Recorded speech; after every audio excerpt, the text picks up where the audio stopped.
Did you ever hear of Kong? Why, yes. Some native superstition, isn't it? A god or a spirit or something. Well, anyway, neither beast nor man. Something monstrous, all-powerful, still living, still holding that island in a grip of deadly fear. Well, every legend has a basis of truth.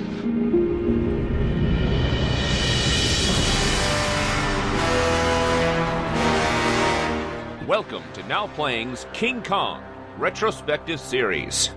I'm offering him adventure, fame, the thrill of a lifetime, and a long sea voyage. Well, I don't see how you can be amused by gorillas. I think they're dull.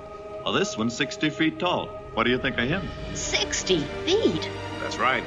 This is Kong, the strongest living creature on Earth. Hosted by Stuart. I was just afraid that you might be one of those self-obsessed literary types. The Tweety twerp with his nose in his book. Jakob.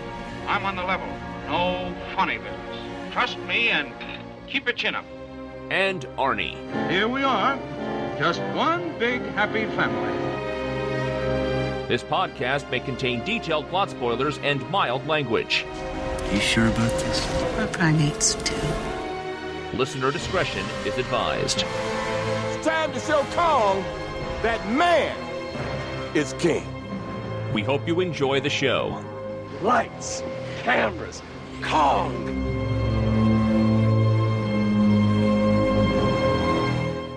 Today we're discussing Kong, Skull Island, starring Tom Hiddleston, Samuel L. Jackson, John Goodman, Brie Larson, Jing Time, Toby Kebbell, John Ortiz, Corey Hawkins, Jason Mitchell, Shea Wingham, Thomas Mann, Terry Notary, and John C. Reilly, directed by Jordan Vogt Roberts. This is the now playing monster from a bygone era, Arnie. And Stuart. And this is Jacob, the host who's more beautiful than a hot dog and beer at Wrigley Field on opening day. Where does King Kong go after Peter Jackson? Such an epic indulgence of the character. We've seen this ape in every way possible. I just imagine Peter Jackson's doing a 3-part prequel, right? Well, he joked about that. That actually was in the commentary, har, har, har. And his co-screenwriter / wife is like, yeah, no, not happening. I mean, Kong's been a stop-motion puppet, man in rubber suit, man in dotted suit. And we even saw those cel-drawn animated cartoon musical thing. We've seen him in every possible way. I think that is the problem. If you're going to stick to the American version of Kong, he dies. In every iteration, he dies, except King Kong Lives, where they found a very silly reason to bring him back. But, that's his story. You got to go full kaiju, I guess, if you want a franchise. I mean, it's the parody of Hamlet, too, right? I mean, that whole movie, the silliness was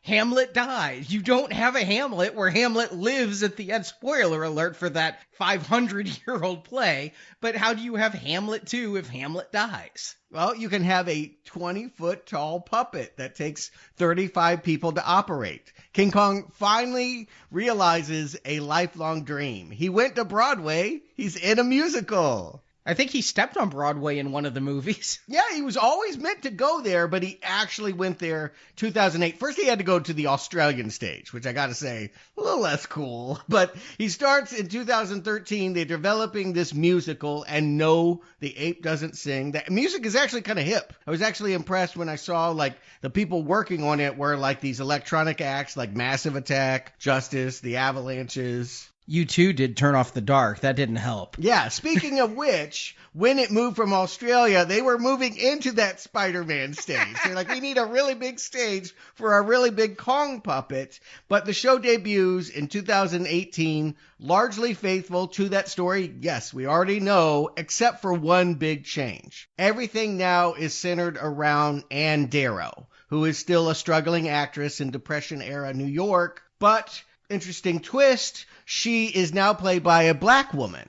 So it adds a new subtext when she is told by Carl Denham, oh, join me, and all these people trick her and exploit her, put her on camera. She is actually going to identify with Kong in the same way. We are exploited creatures. We are being used by these artists. And so it adds to the love story. There's actually more nuance to why she falls for the big ape once she finally gets to Skull Island, which apparently has no native tribes. They decided not to do that racist trope. She just gets there, is posing in some vines, gets caught. The ape pops up, grabs her, breaks the camera. Carl Denham says, we need them both. And this is all on a stage. Yeah, exactly. You have a 20-foot tall Kong. Everyone else is, 5, 6 feet tall or something like that. It looked really cool. I saw footage. It looked like a actually kind of cool show. It did not win any Tonys, but it was critically well liked. It's already closed. My understanding is it's moving to Japan next year. I'm not going to Japan to go see it, but it sounds like they found a new way to tell the same old thing in a way that probably helped Kong stretch his limbs, do something a little bit different, because this is getting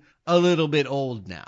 And Universal Orlando also, summer of 2016, decides it's time to close Kongfrontation, update it so it looks like the Peter Jackson Kong. And it's not quite what they did in Los Angeles. It's not full motion ride with 3D screens. They do have a few animatronics of those bats, and Kong, waves at you at the end as a giant animatronic. You can stream it on YouTube. I believe he has banana breath. But by and large, the trend is they still want to do those 3D movies so that it can look like Peter Jackson's King Kong. If you're a subscriber to Netflix and you are a fan of self-flagellation, you could also watch the 2016 Kong King of the Apes cartoon. 2 seasons of that set in the year 2050. In the future? Yeah, it's very environmental. The jungle has been depleted, and these 2 kids go out there. One is a tree hugger. One loves robots and hates mosquitoes and doesn't like nature. And so, of course, the environmentalist rescues baby Kong, helps him grow to be giant. And the other brother designs a giant metal dinosaur to attack that Kong. And this is bad. It's not good? Because it sounds amazing. It does sound like it could have been good, but the animation's weak and the characters are pretty thin, and I couldn't stand the pilot. The pilot's 2 hours long. Maybe when it finally got into the show, but all of this setup took 2 hours to get through, and I didn't make it through the 23 other episodes. I just wasn't feeling it. But crossovers, that's the biggest thing to do, right? That's what every artist has to do now. Doesn't matter how big of a singer you are. You got to partner with another singer because your star is not big enough to be on your own. And so crossovers were already happening in comics and books. There was a Tarzan versus King Kong book that came out that apparently it happens as an interquel. It is the original Kong that's going to fall off the Empire State Building, but before he gets to New York, he stops in Africa and fights Tarzan for a little while. And then I did actually get a chance to read Kong on the Planet of the Apes, which has some cool imagery. The premise is a little shaky, but it worked better than I thought it would. Basically, it starts at the end of the first Planet of the Apes movie. All the ape scientists are going out there to blow up the Statue of Liberty because they're like, we just need to cover up all these Forbidden Zone stuff. And what comes washing up on shore but a giant dead Kong-sized gorilla? The scientists do an autopsy, realize fruits and vegetation. This is an island that can support life, post-apocalyptic. We need to find it. They sail there. They bring it back in chains. Kind of the Kong story. He does climb the Empire State Building. If you remember, New York is underneath the ape planet, so he actually falls through that hole, and all those people that worship the atomic bomb are down there, and they kind of recreate Kong and kind of do the end of the second Planet of the Apes movie too. It wasn't bad. It was pretty clever. Yeah, it sounds kind of great. It was kind of clever. But of course, we like team ups. We want to see Kong fight something substantial, something his own size. When Legendary Pictures made that reboot of Godzilla back in May 2014, you can hear me on the show. I said, by God, they should get Kong together and fight Pacific Rim Jaegers, because that would be a hit, right? Brilliant, Stuart. But obviously, they were working on the rights. They didn't have it at the time. When they announced Godzilla, they said, we're bringing back Mothra, Ghidra, Rodan. They didn't have Kong yet. He actually was still owned by Universal, and Universal hadn't given up on the idea of doing some kind of prequel in the Jackson universe. And Peter Jackson was finishing up in Middle-earth making those Hobbit movies. They were kind of hoping maybe he would come back. When he said no, they looked at some other people like Joe Cornish, Attack the Block. Guillermo del Toro was going to do it. But in the end, they got the only man that could really do it, right?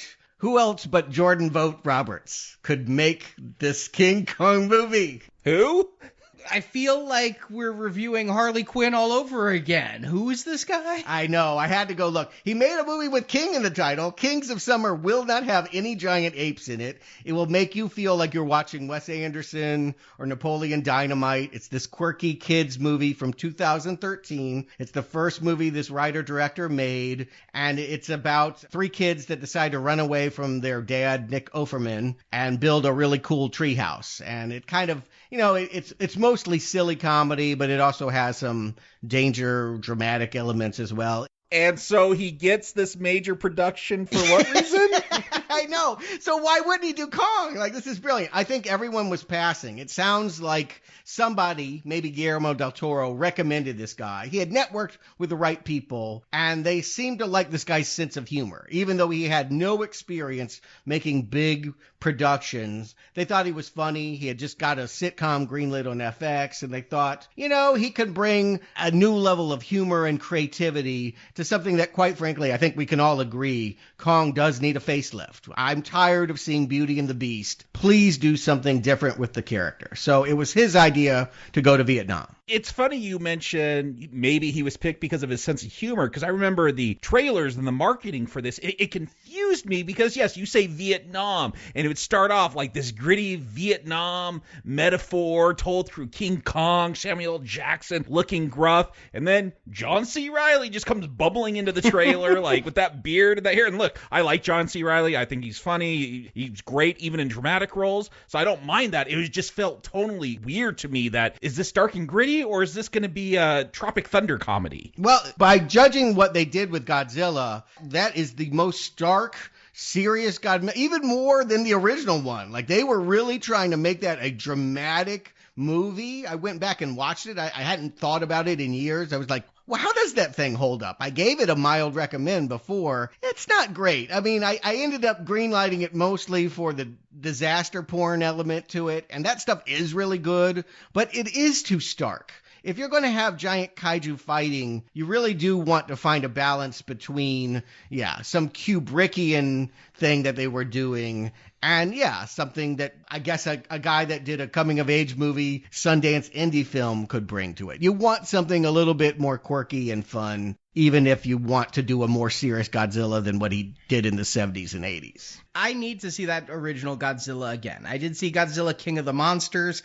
Keep those thoughts about it to myself until we review it late this year. But this movie coming out, I knew it was in this MonsterVerse. I knew they were setting up King Kong to go and fight Godzilla. But I never went and saw this movie. It came out at like the end of February or early March, so I wasn't busy with other films. It's just, I didn't have a compelling reason to go based on the trailers, but it was something that I did end up watching pretty quickly when it hit home video. March 9th, 2017, I would know I was there opening night specifically because I had just turned in notice at my job in LA. I had just quit and I walked out of the office and I needed to blow up steam, and it just seemed like a fun way to I wasn't expecting much out of it, and probably my mind was only half paying attention to what was on screen, but I did just go because it was what movies should be sometimes, a popcorn escapist feeling. And it seemed, I'm already on record not being in love with King Kong, but it seemed like it could have been fun. My memory of it was vague, but that it was. My memory was that it was pretty successful. Yeah, I didn't think any more about it after it disappeared. But it took a while in between the two. I mean, that's 3 years off. It's not like they're stacking these kaiju movies like Avengers sequels. Yeah, and because I talked about the weird tone of the trailers, I'm like, I don't need to go see this in theaters. I'll wait till I can watch it at home. And I remember when I did watch it, because we hadn't done this retrospective yet, because all I knew of Kong was the original and the Peter Jackson one. Like, that was kind of my expectation. And this is, they're setting him up to fight Godzilla. This is a kaiju Kong, which now I know is a thing, because there was a couple Japanese films. They're more in that kaiju tradition. But because I didn't really expect Kong to be put into that mold, I kind of was turned off by it. I was entertained, but I don't think I gave it a fair shake because it was a different Kong than the two that I liked. And one of the reasons I was compelled to see this as quickly on home viewing as I did, though, was because, all right, who have we got here? We've got Loki and Nick Fury, And Corpseman Day. All right, Corpseman Day may not be a name that rolls off your tongue, but that's John C. Reilly in Guardians of the Galaxy. No, whatever. Oh, okay. And Captain Marvel. I knew Brie Larson only from Scott Pilgrim. Now, I'd seen her in other stuff, but I could not remember her in anything. She'd been announced that she was going to be Captain Marvel 2 years after this. It took a long time for the time she was announced to the time that movie came out. I'm like, I want to see who this actress is and what she can do. Yeah, I think she had just won the Academy Award for Best Actress for Room. And so, this was the first movie she was in after that. I don't remember if they featured her heavily in the trailers. Again, you're really in a losing battle if you're the human star in a kaiju movie, Godzilla, King Kong, whatever. Nobody cares. We know who the real star is. You're the person running around saying great dialogue like, ah! That was another thing that, I initially didn't like. That she's not an Andero. Do you remember what Brie Larson did in this film before you rewatched it for this review? No, I really didn't. And when I came back to it, I'm like, okay, now I've seen Captain Marvel. I'm very familiar with Brie Larson. Where was she in this movie? I remembered Tom Hiddleston. I remembered John C. Reilly. I remembered Sam Jackson. I did not remember Brie Larson. John C. Reilly is the one I forgot. I forgot his whole storyline in this movie. I could remember the other one standing around. Again, we'll discuss this plot. That's why we come here. I don't think it's really about the characters, but of course they're building a monster universe, and I'm thinking that some of these people, well, I know for a fact, some of them or their children are going to be in future movies. Because this is happening in 1973 and the other movies are happening, so much later, maybe not these actors, but yes, people that look like them or they'll dress up to be their own daughter or son, they could pop up. And Skull Island was a hit. I mean, if you want to know who won the battle, Godzilla 2014 made $200 million in America. This one made $170. But overall, when you add in international, Kong did slightly better. Really? It made about $50 million more, yes. And this was also nominated for visual effects, but lost to the Blade Runner 2049. Probably the right decision. Yeah. This has good visual effects, but Blade Runner 2049 is an underrated gem. All right, Arnie, let's find out if this one is. Give us the plot. We'll find out what happens for Kong on Skull Island. The day the Vietnam War ended in 1973, a crack military unit was sent to an uncharted island on the search for new types of life. These military boys were led by Lieutenant Colonel Preston Packard, played by Samuel L. Jackson, the only soldier who seemed reluctant to return home and stop fighting. They're going at the behest of the secret government organization Monarch, led by Bill Randa, played by John Goodman. His organization is almost out of funding, and this is his last chance to prove that massive, unidentified terrestrial organisms, or MUTOs, remember those from the Godzilla film? That word, yes. That was the one thing that they gave us, the word MUTO. Yeah, so he's trying to prove that MUTOs roam the Earth and pose a danger to mankind. Randa is bringing his team of scientists, as well as a British Special Air Service captain. I don't know British military, so that's just a bunch of words to me. I think he's basically like an Air Force captain, only with an accent. James Conrad, and Ace Tracker, played by Tom Hiddleston, because every pilot in the air knows exactly how to follow something on the ground. They also bring along anti-war photographer Mason Weaver, played by Brie Larson. When the movie's stars, as well as extras from Aliens and the background nerds from Apollo 13 get to Skull Island, the troops start dropping seismic explosives to get a sonar reading of what's underground. But those explosions piss off the 100-foot ape that lives on the island, Kong.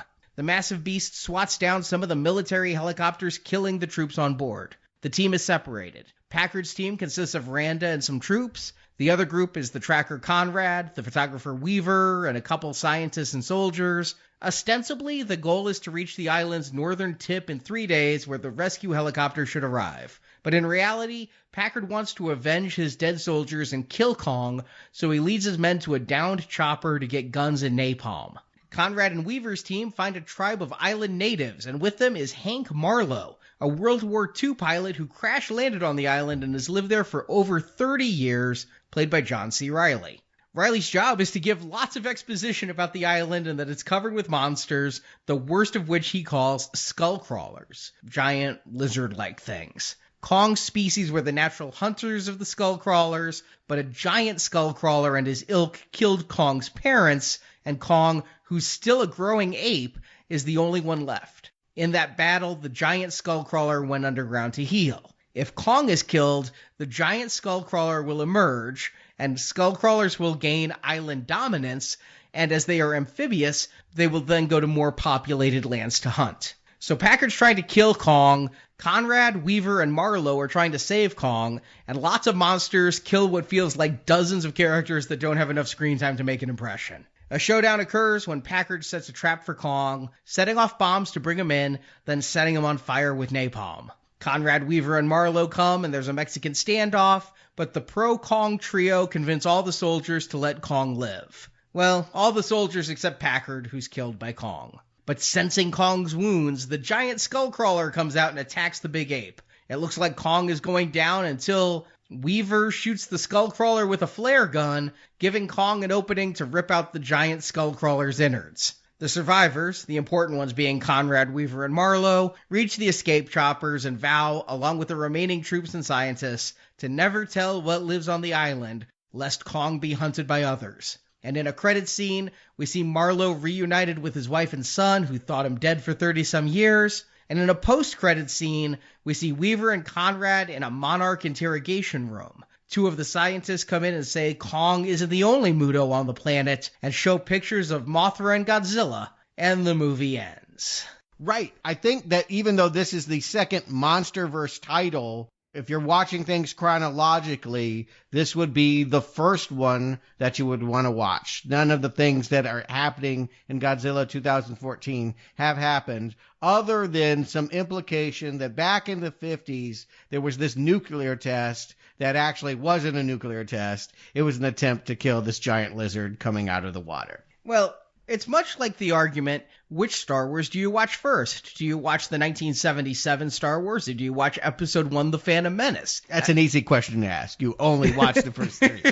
I mean, the thing is, The Phantom Menace only works if you already know what the Jedi are and all the exposition before. The Easter eggs in this film, when they talk about Monarch and Mutos, won't bring you any thrills unless you've seen Godzilla. And if you know Godzilla, you don't have to see that 2014 one to get those references. I mean, my thing with Star Wars is, of course you watch the original ones because you don't want to spoil Empire Strikes Back. I don't think watching this before Godzilla 2014, you're spoiling anything. It's not going to ruin any surprises in that film. No, and because we know that, yes, the Eastern monster is going to fight the Western monster, I actually think it's really clever to start in 1944 and have a Japanese soldier, an American fighter pilot, get marooned on Skull Island and fight each other. The first fighting we see are between two humans in 1944, somewhere in the South Pacific. I'll say a lot of the fighting we see is just humans in this film. But yes, I agree. I like this opening, setting it back in World War II, having these soldiers fight off, and then, yes, Kong shows up. There's always a bigger enemy. Yeah, the humans fighting is actually funny because they find each other in the desert, and these are the two worst shots in either military. Like, the American is shooting at the Japanese pilot. The Japanese pilot is unarmed. Bullets are going to the left, going to the right, and it ends in a pretty fun chase. And of course, the Japanese soldier pulls out a sword and tries it that way. And Kong's like, yeah, enough of this crap. And I did wince at that moment where the American, puts his hand on the sword and gets it sliced, trying to prevent it not going into him. We might also notice, hey, I did. That's a wedding ring. That seems like a detail you wouldn't put in there unless this character was coming back. But I'll admit it, I forget about this character. They do a good job of distracting me, leaping forward into a montage, a credit sequence designed by Kyle Cooper, who does all of these cool credit sequences ever since 7. Here's just everything that's happened in the world since we launched the space race and now have satellites that can map the entire globe. What does that mean? How can we not know about Skull Island? We do. It's just covered in supernatural storms. And so it's risky to go in there. It's the Bermuda Triangle. Every time someone gets close, like these pilots, they get sucked in and never come out. And we get introduced to Monarch of the 50s, and it's still called Monarch. It's not like the SSR in Captain America, the first Avenger that then became S.H.I.E.L.D. later on. Yeah, it starts in the 50s. Right. Yeah. But it was always called Monarch. It never had a different name, but it's run by somebody who I didn't expect to be in this film, John Goodman. I mean, I know he's done serious roles. I know he's done just everything. He's an actor of great range, but I still think of him primarily as a comedian. I mean, in 2017, he would have been working on the revival of Roseanne. You don't think this is a comedic role? I do feel it's a lot of tongue-in-cheek. I don't take him as a very serious character. What he reminds me of physically is Raymond Burr. If you remember when they made Godzilla for America, the original 1954 movie, they shot stuff with American actor Raymond Burr, a hefty guy. They kind of imply he has the same backstory, that he was an American that was on this boat, the USS Lawton, back in 1954 when Godzilla surfaced and they zapped him with nuclear power. And now he takes this very seriously. He has stayed with Monarch. Everyone else thinks he wears a tinfoil hat. But the mapping system, Landsat, has found this island. And because the Vietnam War is ending, it means that there's no reason that they can't use the available troops that are hanging out in that area and go investigate. Yeah, they also drop a line how in 3 days the Russians are going to discover this island with their own satellite, so they got to get there first. I don't know, maybe there will be a Skull Island 2 set back in the 70s with the Americans fighting the Russians. I guess that's to give this some urgency, or maybe he was just lying to give it urgency. Yeah, I mean, that's if you want to motivate anybody to spend money during those decades, saying that the Soviets were going to beat us there, beat us to the moon, beat us wherever. Yeah, all right, well, we can't have that. They're the one thing that you can't allow to get to Skull Island. So, all right, go assemble your team and see what you can do. Yeah, I definitely thought that was just a negotiating tactic. But I do wonder why the Russians or the Chinese or somebody else didn't also have satellites and be like, hey, what's on that island in the 50 years between the times we'll see Kong? Maybe we'll find out in the next film later this year. I think they might know, but again, if everyone's crashing around it, like, you just stay away, right? It's not worth it. It's very small in consideration. I mean, I guess every swat of land is valuable to somebody, but it seems to me like if everyone dies that goes near it, then, okay, well, we're too busy fighting the Vietnam War. Again, that's the big thing that's happening. We even see Nixon on the TV set withdrawing. We know what's going to be happening over in Saigon when we cut over there, and we see, yes, Samuel L. Jackson telling his troops it's time to go home. And these troops, do either of you get names or anything out of them? There's so many troops here talking about their mothers and things. I recognize faces, but I think this movie just has too many damn characters to try to make us feel a connection to. Yeah, but I think soldiers, everyday grunts, and again, who's more sympathetic than a Vietnam soldier who, again, these people went over there, they weren't respected when they came back, they don't know what they're even going to do. That's really Jackson's quandary, is that he doesn't want to go home. He has been doing this so long, and we lost, that he's not happy with the medals. He has a box full of, awards saying you're great, but the fact of the matter is that he wants to keep fighting. It's a complicated situation, Arnie. You got to have troops because you got to have cannon fodder for when they get to the island. I think they do it well enough. I get the vibe of what these Vietnam soldiers are going through without,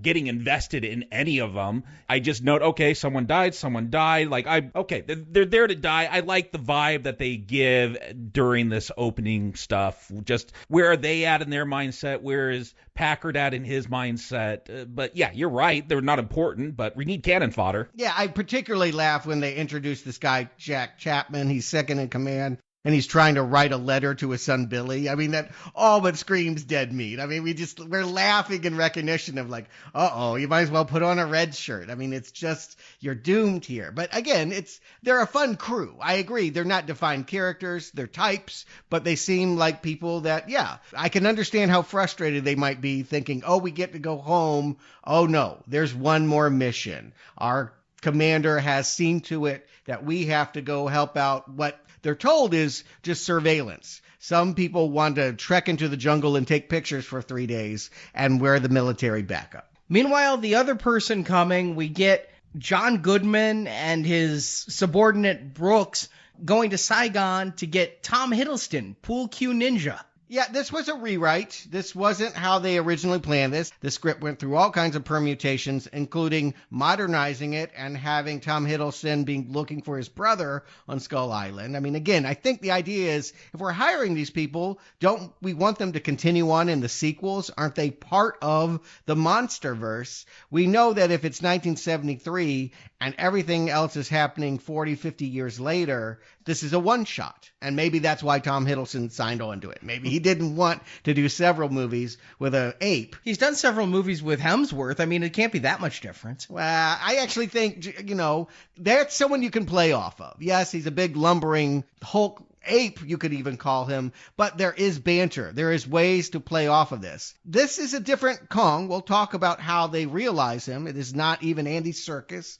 There's no actor to play off here. There is one who did a lot of mocap. No, I know, but he is not an actor on set giving a performance. Hiddleston's just looking at like a big green ball way up in the sky. Get that eye line right. Correct, yes. So would this be fun to do as an actor? I don't know. It seems like a paycheck, and it's an unpopular opinion, but I've never had much use for Tom Hiddleston. He always felt like a watered-down Fassbender to me. I actually agree. I like Hiddleston as Loki, specifically as Loki. But other than that, I don't like him. I've seen some of Only Lovers Left Alive. I've seen Crimson Peak. I've seen Kong Skull Island. I think there's a reason he's going to do a Loki television show, I just don't think he's found his niche outside of the green cape. Yeah, I know people go crazy for him, maybe because the ladies think he's cute. I don't know. Loki, yeah, he was fine. And I do like Only Lovers Left Alive, but I think he's playing an unlikable character somewhat in that movie. So, yeah, you say Fassbender. I got a better grasp of who he is as an actor than Hiddleston outside of the Marvel movies. Hiddleston, because of Loki, feels like he likes to play to the crowd. He wants to do something devilish. Maybe he could work in some way like Harrison Ford does here. I'll say this, he's no worse than Adrian Brody or Jeff Bridges, other actors that have played this role in a Kong movie. That first mate for the 1933 movie was no great shakes either. This is Kong. It's not going to be their film. He's fine here, but if the thought was we're creating human characters that are just as compelling as our ape, this will never track with me. I do not care about Conrad. And I think that's part of the movie's fault. Like, they give everyone very generic backgrounds. Like the fact that he's a military tracker, and if he had a reason to be home, he'd be home by now. And, ooh, he's got a journey. He's got something to discover. Like, yeah, these are all cliches. These are all tropes. This is all shorthand. And for this kind of movie, that's fine. If you want to, raise the bar a little, then yes, you do have fully developed characters, but I'm not going to hold it too much against this film. I feel like they could just have the military troop and Brie Larson. I feel like, yeah, they want a photographer there to document how big the ape prints are, but, you don't need him. And speaking of Brie Larson, why do they pick her? I get it. You want to film this expedition. You want to get some stuff to document what's seen. But why is she picked? Because she's just standing around?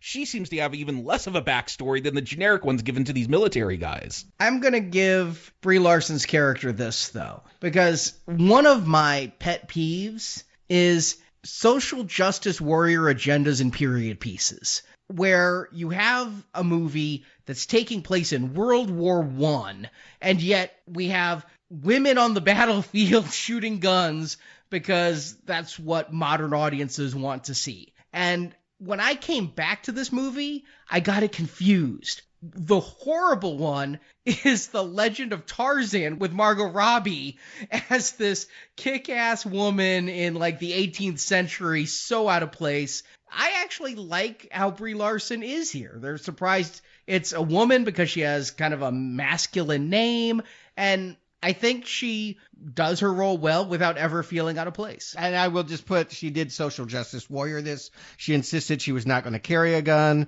or shoot a gun. That's why they made her a photographer. And she also, I think, they didn't say this in the commentary, but my sense is it was her idea not to have a love story with Tom Hiddleston. Or Kong. They keep it professional, so consequently, there's just nothing about these characters that is going to develop over the course of the 3 days that seems to mean anything. Here's the thing. She is a very minor character. She barely matters more than some of those grunts I was talking about. She comes along to take photos, and she does, and she's there for someone. You know, she and Hiddleston are going to bounce dialogue off each other. They need somebody to talk to in order to communicate. But I don't get anything out of her in this movie, positive or negative. She's just sort of there. But I think you do pay attention to her, not because specifically she's just the only female, but because this is a Kong film, and the way I came into this film was knowing the classic Kong. And so, okay, here's the female character. This is going to be the relationship character with Kong. And so, you know, that's why I'm going to pay attention to her. It's weird that she has no backstory. It's just, she's a photographer, and yeah, we'll find out she doesn't like war, and that's it. What I like is that when she's heading out of this air base with all of these soldiers, they're loading up on a ship, she meets, I keep calling him Sam Jackson, I guess I should acknowledge his character name is Preston Packard. I still like just saying Sam Jackson. I'll probably say that for the rest of the show. But Sam seems to hold her accountable for losing the war. The reason why we aren't still fighting Vietnam is because people like you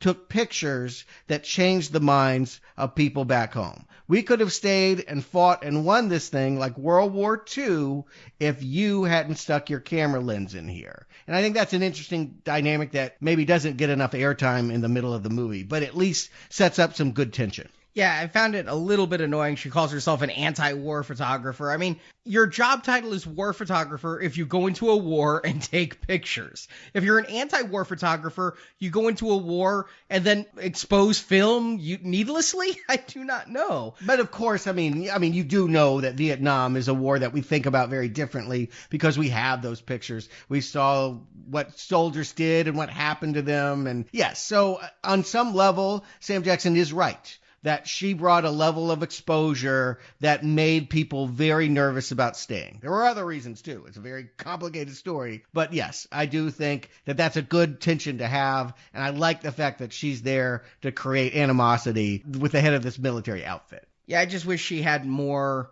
presence here. And like Jacob said, she doesn't even become Kong's bride. One of the things I'm going to really compliment this movie for is being the first Kong movie in a series and not telling the same Kong story we've seen time and again. We're going to start with Kong right up front. We're not going to have to wait 45 minutes. I mean, come on, King Kong Lives was totally different. It's different without being ridiculous, okay? We've had Son of Kong.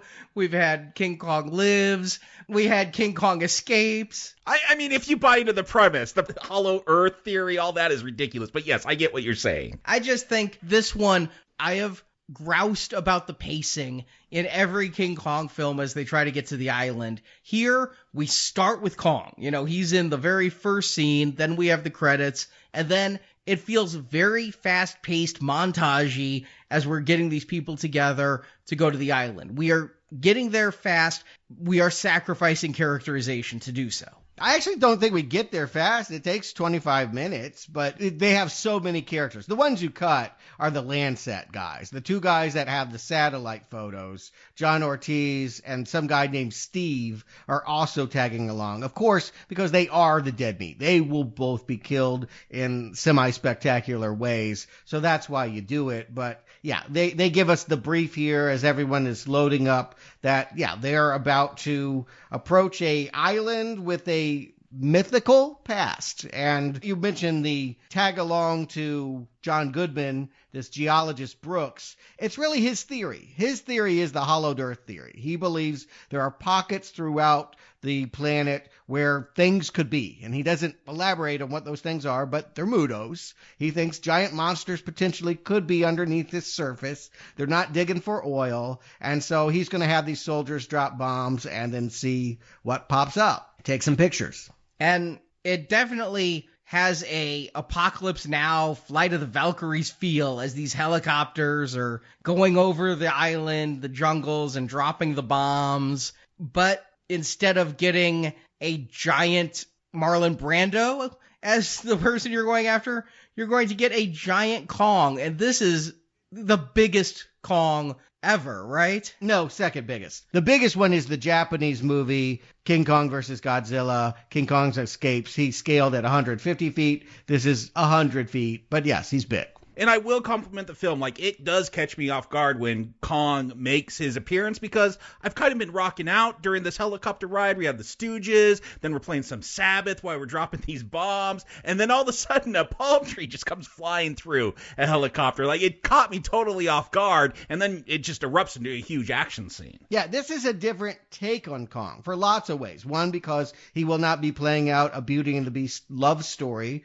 as we've already implied, but also because I don't think that we're to think of him as exploited embodiment of nature. This Kong is a god. They've been building that up throughout the whole Act 1. You know, they're on the ship called Athena, and then there's all this clumsy dialogue about Icarus. They're going to Greek myth. And I read the prequel/sequel comic. This Kong is thousands of years old. He is supernatural. And maybe part of the reasons why there are purple haze storms around his island is that he is a magical, mythical being. And so if he fell off the Empire State Building, this Kong, he would live. It wouldn't kill him. He is that much of a god. I don't take him as a god. I mean, I know the tribal people view him as a god, but I just view him as a Muto, you know, as Godzilla, as a monster who lives on this island, who is going to make his own decisions of good and evil. Which is kind of how all those Mutos are treated. Like, we'll talk about it when we get into Godzilla, King of the Monsters, but it is almost, maybe not God-like in the Christian sense, but in this Cthulhu, Lovecraftian type of way, just these ancient beings that roam the earth. I think he would survive the fall from the Empire State Building because he's so damn big and he's resilient. I don't think he's unkillable. I think that's the whole point of this movie, is he's very killable. And how are we supposed to think about this Kong? Because, I know my initial reaction, it wasn't about the size difference, but it was about the posture. I loved what Andy Serkis brought to Kong, having him move more gorilla-like. I don't know, it looks weird when Kong stands straight up. I know he's done that in every other movie. I just love what Serkis did so much. Like, that really tainted how I first saw this. But are we supposed to ever feel for this Kong? Or I'm so won over what Serkis did with King Kong. Like, that is a Kong I admire. This one, yeah, he's a scary monster, but I'm kind of on the side because his territory's being invaded. Yeah, they've taken the human out of it. Toby Kebbell, the actor, we see him. He is Chapman. He's the second in command. The guy that ends up with the stash of weapons that ends up getting killed by the lizard later. He is actually also doing some reference work as this Kong. And what that means is they filmed him a couple days. Eat some Twizzlers. We'll make it look like an octopus later. How this Kong moves and some of his facial expressions comes from this actor, but once he was done with those couple days of filming, it was all on the CGI animators to create their Kong. So it is really for the first time we're seeing a CGI, I would say, in total performance. We are not to think of this as mocap. And so I think you lose something. I think that was even the idea. We do not want this to seem like another character. We want this to seem like some giant mythical creature. And yeah, what an entrance. I think this is the best scene of the movie. You just cannot expect. Again, they just went through a storm. I was not expecting flying trees and all that they're facing and this incredible action sequence. I kind of like how they give us the Empire State Building fight at the beginning of this movie, like Kong versus flying objects, except Kong's just going to destroy everyone. Like, the humans in this film are not off to a good start. No, it's Kong's revenge on the helicopters that shot him in the 70s. I understand they had to put this in the year it is because that's when the Vietnam War ended. They wanted to have it on the end of the Vietnam War. I'm like, if this was just 2 years later, at least they'd have to be paying homage to that 70s King Kong a little bit. But I do feel like Vogt Roberts here is paying homage to all the previous Kongs. But this Kong is fairly homicidal. One of the things about King Kong in the past is he's never been a huge killer until you attacked him. Well, they're waking up the skull crawlers. We'll find out. That's why he's so pissed. Yes. The ecosystem balance that he keeps in check is that I keep flesh-eating lizards down below. And you just blew them up, damn you. Now I gotta do a whole lot of work. Cranky, I don't want to do it, and so let me just swat you down. Yeah, he does swat everyone down. And I think you do. Again, there's some really good shots in this film, and I know they're heavily CGI, and you can make them look great because you have that kind of time to really develop it. But they're great looking nonetheless. Like when you get Packard, when he's been down and he's looking through the flames at Kong, and Kong's looking back at him, like you're setting up the rivals in this film. And I again, this is a big popcorn film, but I'm munching that popcorn with a smile on my face. It looks great. Yeah, I think one of the reasons why they went with this no-name director, sorry, Vote Roberts, but the reason why you vote Roberts is because he was also an illustrator, and he did a lot of this work storyboarding, and I think just his pictures. He had a lot of these things that just feel like poster shots or just one sheets that you would use to sell a movie. Like when we see them looking at the silhouette of that monkey, is that a monkey, up against that setting sun? It's just a powerful image, and that all came from this director's art portfolio. And it's an action-y film, and with characters that we know.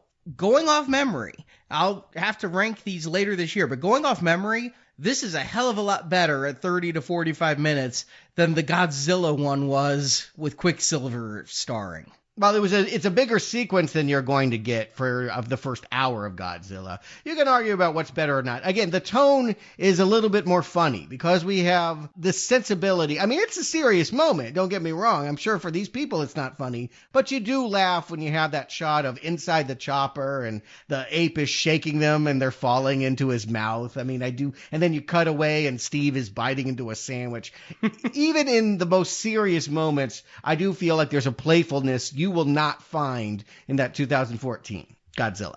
I think it also comes with bringing Sam Jackson. Sam Jackson has a certain seriousness that plays as levity. He can be serious. I don't know how often he does try for pure seriousness anymore, though. He kind of shows up. You call him Sam Jackson. That's because that's who he plays. He's playing Sam Jackson and then leaving again. Although I do feel he's the straight man here. He is the one that is angry. He watches his men be totally decimated. Again, he's trying to win the Vietnam War. Now he's back in battle, and he is not going to leave this island until the enemy, which now is embodied by this 100-foot ape, Kong, must die. And so you see him, make that pact in this moment. 35 minutes in, this is deadly serious. He is, if this is Apocalypse Now, he is the Brando character. He is actually the crazy one that is going to take the people on the journey towards, they all survive. I should say most people live. It doesn't get as bleak as Apocalypse Now, but if there is a character leading people towards the madness of war, it would be Sam Jackson. Yeah, with Peter Jackson's Kong, we talked, Apocalypse Now, Heart of Darkness, to me, they're more or less the same thing. But he tried to bring that in there, and I think because that is a more somber film, it's an artier film, when you have those kind of pretensions and they're not landing, it comes off as really ridiculous. This has the same pretensions, but because it's a big, loud, dumb action film, like, I roll with it more, it just feels more tongue-in-cheek, and I don't have to take it as serious. And that just makes it a bit more fun. And I think, again, this is just a really well-staged sequence, and it really makes me excited because I feel like, this is going to be different. They're not going to put this ape in chains and drag him back in the next 10 minutes. Like, they're going to have to fight this thing. It won't be easy. It's kind of what I wish that 1976 Kong had done, taken a little bit more time in the capture of Kong, or in this case, in the killing of Kong. But what happens in all of this rubble, we have three groups of survivors. There are people spread out over 45 miles,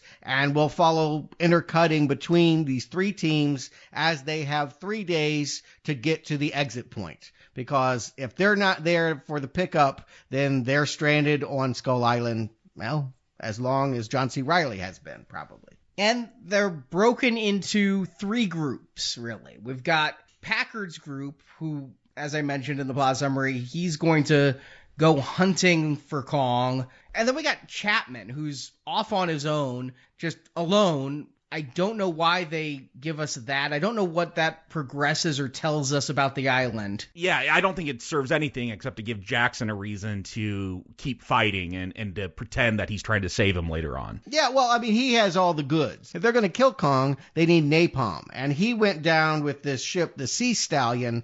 All the napalm is on his chopper. And, he's in a different part. They really wanted to feature different areas of Skull Island. It doesn't feel homogenous. Where he's at is they call it the paper forest. I read a prequel comic, guys. I know the names for all of these areas, but it has the yellowish tall tree aesthetic to it that looks different from other parts of the island. Are you talking about where Kong eats some sushi? That's what I remember, Chapman, is he gets to see Kong eat. Yeah, he's on the shoreline, and yeah, we have a throwback to one of my favorite scenes from King Kong versus Godzilla. They did it on purpose. Yes, I get the reference now. They definitely said we wanted to have a squid again because that was so cool. And you know what? You just think about it. Like, this is his average day. Like, this is how he eats a meal. Poor Kong. No wonder he's so angry. I mean, I would be angry if this is what I had to fight all day long, every day, for millions of years. Keep in mind, he's been doing this for centuries. And yeah, Chapman is the guy that's been writing Dear Billy, Dear Billy. Where's his death moment? He ends up shooting a spore mantis. He's sitting on a log. It comes alive. And if he hadn't fired that gunshot, I don't think that the lizard would have heard and eaten him. And the third group is Conrad and Weaver. And I think they have the most interesting journey. They're going to meet island natives, the least racist island natives in King Kong history. They look race appropriate, Pacific Asian. Yeah, they're not ooga-oogaing all over the place. They're very somber. No bone in the nose. They are locals. This movie was shot on location in Vietnam. These were villagers that were in remote areas that they coerced into doing this and willingly signed up, having no idea about what movies were even. So they did go native here. These are an authentic portrayal of some tribe. And they wanted to trim some of this. I'm glad to know that you liked it because there was definitely some worry. This movie runs a little long. So when you see Tom Hiddleston and all, like seeing this giant water buffalo, these are the things they're like, oh, we don't need to see nice giant mudos. We need to see mean mudos. Yeah, I think you need to see that water buffalo because it's going to set up why Kong likes Brie Larson's character later on. Right. Yeah, it works. I mean, it's only a couple minutes. Yeah, I want those in a Kong film. And again, I'm realizing, okay, there could be different models. There's the Kaiju Kong, as I'll call it. But you still, Dino, you want Kong to fight big things. You want big monsters and dinosaurs in a Kong film. So yeah, I don't mind that we get a few moments with a giant water buffalo. Yeah, Act 2 should be about human beings walking along Skull Island. In the tradition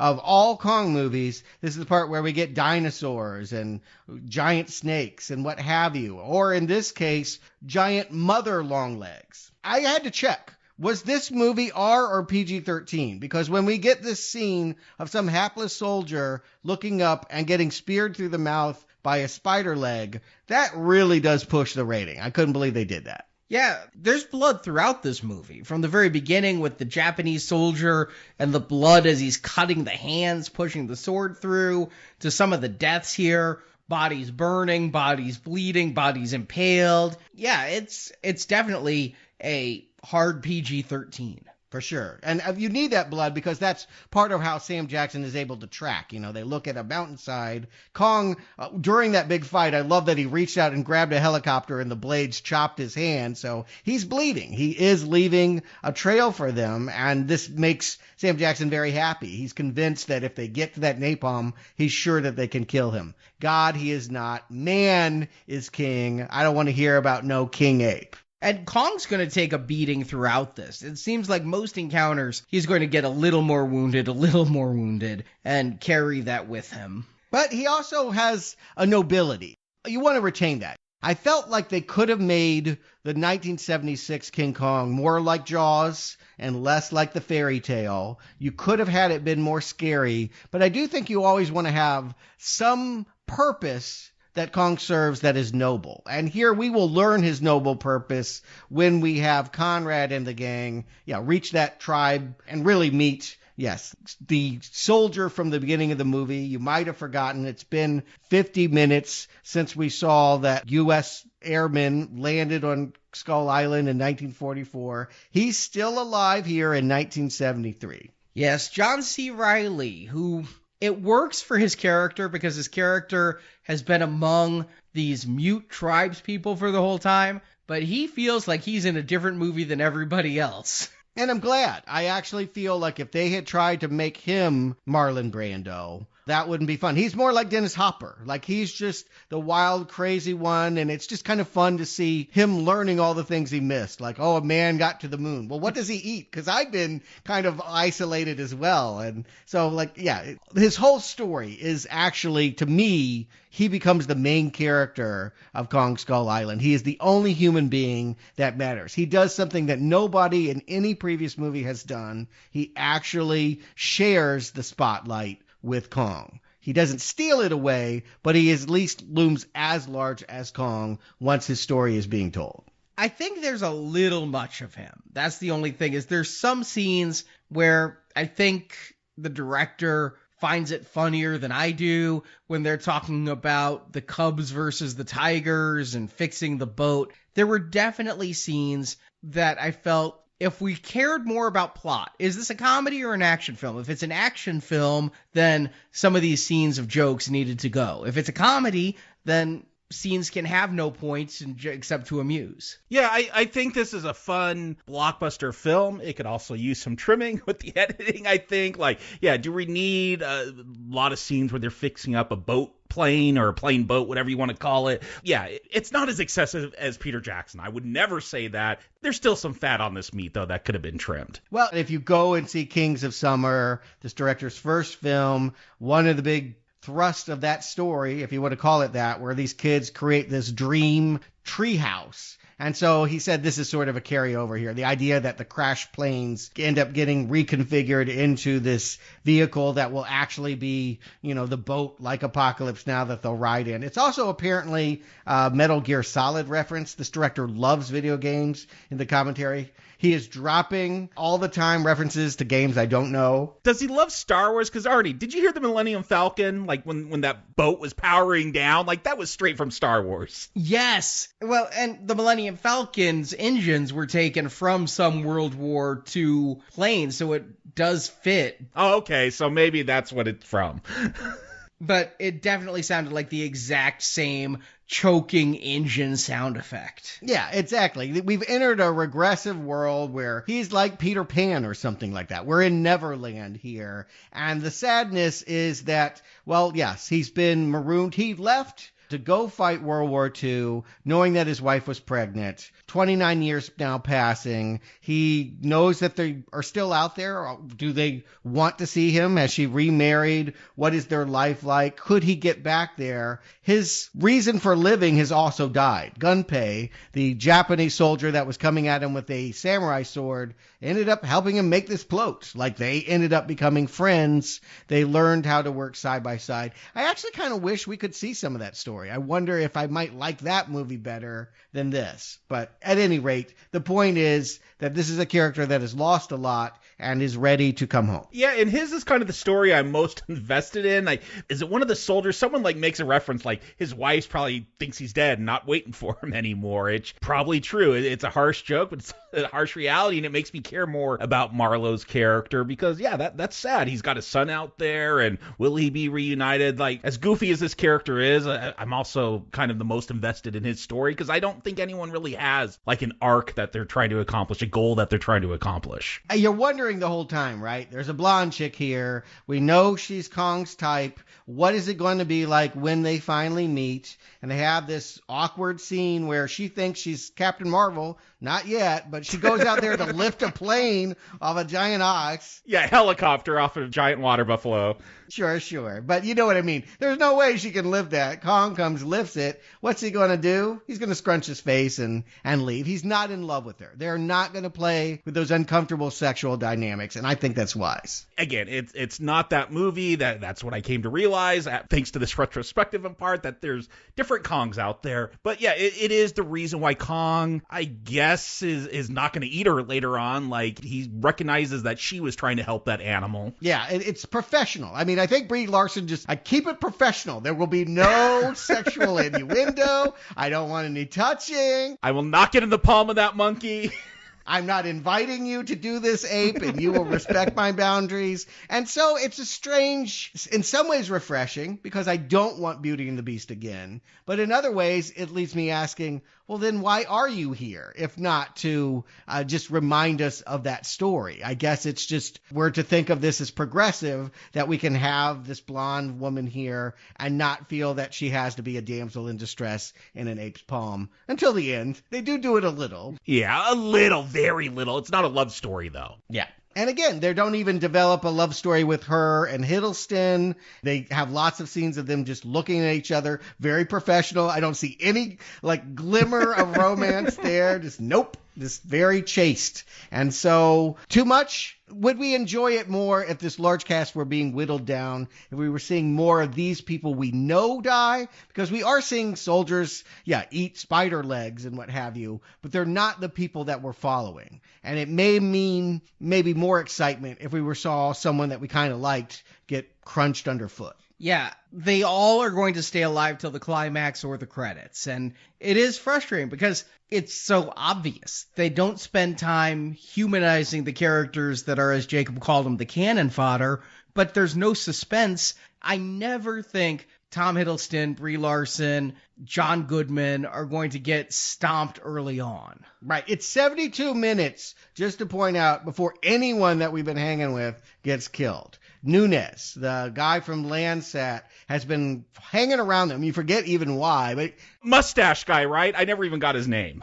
Yeah. He's got this suitcase and he's riding along in the float. And just when it looks like they're going to reunite with Sam Jackson's people and everything's good, these psycho vultures fly down and pull him up into the air and rip him into pieces. Yeah, except I thought he was kind of humorous because he's kind of funny looking, and I don't know. Again, everything's kind of tongue-in-cheek in this movie, and I'm not sad, though, when he dies. And that's the weird place I'm at with this film. It is called Kong Skull Island, but I feel like it's mostly, hey, here's some people on the Skull Island, and then Kong's going to show up every once and again. In a lot of ways, that's like a Godzilla film. Like, it's a lot of people stuff, and then Godzilla comes and smashes stuff. Like, we'll get some big Kong fights here. This probably is a better balance than that 2014 Godzilla. I haven't rewatched that. I was planning on doing that when we get to the Godzilla stuff. But yeah, I do feel because this is mostly about humans dying, and maybe I should care about one or two of them at least. Like, give me something. Well, what's the fix? Do you think that it's possible that during that awesome fight at the 25-minute mark, one helicopter goes down or Kong takes them with him to his cave, and we actually have Kong as a character interacting with, I don't know, Brie Larson, Tom Hiddleston? Could we have a believable, dramatic situation where they befriend this ape god? I don't know about this Kong. Like, this one is such a beast and is, I don't know, kind of put off by everyone. I get it. And so I don't know. I would have to see if I would buy into him being a little bit more friendly. What I'm presented, I don't think I would. That's where I'm at, is that's something that we saw with Peter Jackson's film, and I didn't like it. And here, I like that this is what feels like a mostly primal beast. And, the fact that he doesn't kill all the humans, the fact that he can recognize dangerous humans from non-threatening humans, that doesn't make him more intelligent than a dog. Dogs can tell if you're threatening or if you're not going to attack them, and they can be friendly or they can be vicious. And so that's kind of the level of intelligence I give him. He's very trainable. He'll let you pet him if he trusts you, but he's not going to sit there and converse, and he's not going to turn into Lucy from Congo and start signing. Right. Yeah, they built that giant wall. The tribe still has all of that going, but it is not for him. There is something else on this, and we learn all of this really from John C. Reilly. He's the one that gives them the nickname Skull Crawlers and really explains the fact this is this movie's version of Dinosaur. Although it was funny, the director, again, he was really big on video games. He was thinking about Cubone. If you remember Pokemon.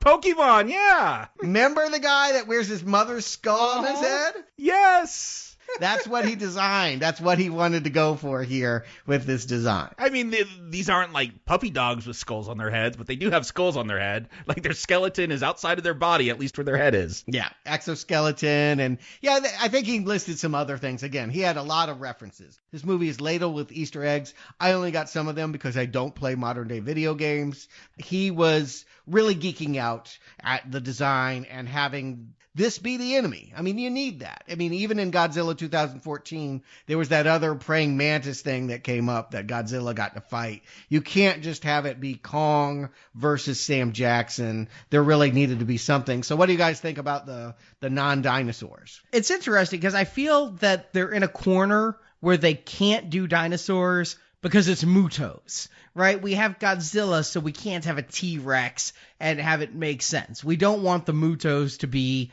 Jurassic World, which came out not all that long before this. Yeah, that was a specific point of this director, is that he was like, because of Jurassic World, I don't want to do traditional T-Rex stuff. Yeah, so they have to create Mutos, but Mutos that are non-threatening enough that we don't care that we never see them again. And so they're all pretty generic, except for the skull crawlers. I do like the squid scene. I do like that he goes and has some calamari. Yeah, but these skull crawlers, that's fine. You don't want to do dinosaurs. Yeah, come up with something that's more Muto-like and looks like something maybe from a Godzilla film. I'm not a huge fan of this design. Like, it feels like maybe a little bit over-designed. Like, I don't know why they don't have back legs. I'm trying to think about the evolutionary course of these creatures. I don't know. Maybe Hollow Earth is very different than the surface here, but it feels weird, like that they're just pulling their heavy bodies along and they have a skeleton on their head. Like, it looks cool, but okay, fine. I'll give it to this film because it's entertaining enough. Here's what I'm missing. If indeed they're aping Apocalypse Now, and I feel like they're trying to a lot, the sepia color and the dropping of the napalm and all of that, the thing that's so great about that movie is its escalation. The further you go down that river, the crazier things get. I actually feel like they blew their wad very early. The most exciting stuff happened at the beginning of Act 2. And now all of this other stuff, these fights with these, non-dinosaurs or the birds that come down, they're okay. They're fine, but they're not able to match or surpass what has already been done until, I guess, we get to the Kong graveyard. That's where we're going to actually lose John Goodman. Yeah, this is the bones of his parents killed by the giant skull crawler. Is he an only child? I was trying to figure out, are there just his parents? I don't know if I missed something. Was there anything in the prequels, Stuart? You missed this wonderful comic that came out accompanying it. I could hear the sarcasm. It wasn't even available for digital. I had to go buy a physical copy for $15. They're all right, what's the origin of Kong? It is both a sequel and a prequel. Brooks and San, maybe the most useless character in this, is the biologist hanging out with the geologist. Yeah, I'm like, she's here because, she's Japanese? And this is going to tie into Godzilla eventually? Somebody's idea is that they're going to get married after this adventure, have a son named Aaron, and in this comic, Aaron brings a whole bunch of soldiers back to Skull Island for the first time. Nobody has been back since. Kong is left here in 1995, and one of those people takes a tribal herbal medicine and trips and has a hallucination about the origin of Kong. So right in the middle of this comic, we find out that, yes, they were born in this pit. You actually see the apes procreate and have this Kong here. This is his actual birthplace, cradle of life happening here. And again, he's been alive for centuries, maybe millions of years. It's not clear, but this is the comic really asserting the idea these are supernatural creatures that are more powerful than any other ape simian we would see on Earth. I feel bad if Kong is the last. I mean, I understand that's the setup of this plot, that he's the only one who can protect us from the skull crawlers. So nothing can happen to him because of the skull crawlers, but yet it seems to me he's going to die, and there's a lot of skull crawlers around to still breed. And those skull crawlers, they could get off the island. Kong just hasn't let them. Well, yes. Is it a danger for the tribal people, or is it a danger for all of Earth? It seems to me with that cosmic storm, that purple haze that swirls around the island, they're not getting off. I feel like it's a pretty contained problem. It's a problem for anyone on Skull Island. I don't know if it's a problem for anybody else. But yes,